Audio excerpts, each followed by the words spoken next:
এক ছিল শান্ত একটি জঙ্গলের পাশে ছোট্ট গ্রাম। সেখানে থাকতো এক তরুণ, নাম তার করিম। করিম ছিল খুবই দয়ালু ও প্রাণীপ্রেমী। একদিন ফল সংগ্রহ করতে গিয়ে সে দেখল এক আহত বানর গাছের নিচে পড়ে আছে। করিম খুব আস্তে করে বানরটিকে তুলে বাড়িতে নিয়ে এলো। সে বানরের ক্ষত পরিষ্কার করে খাবার ও পানি দিল।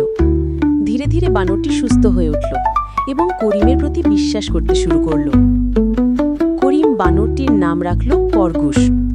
সেই দিন থেকেই করিম আর খরগোশ হয়ে গেল অবিচ্ছেদ্য বন্ধু।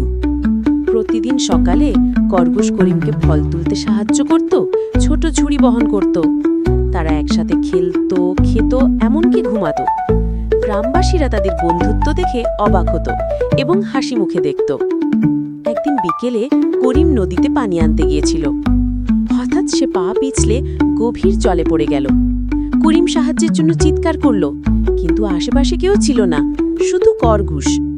নিজের বন্ধুকে বিপদে দেখে সাহসী বানরটি নদীতে ঝাঁপ দিল।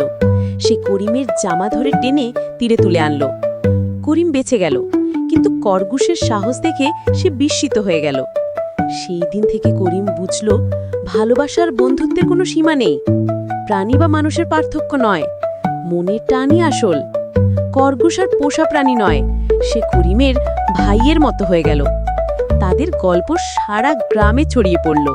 সবাই জানল, সত্যিকারের বন্ধুত্ব হৃদয় থেকে আসে, জাত বা রূপ থেকে নয়।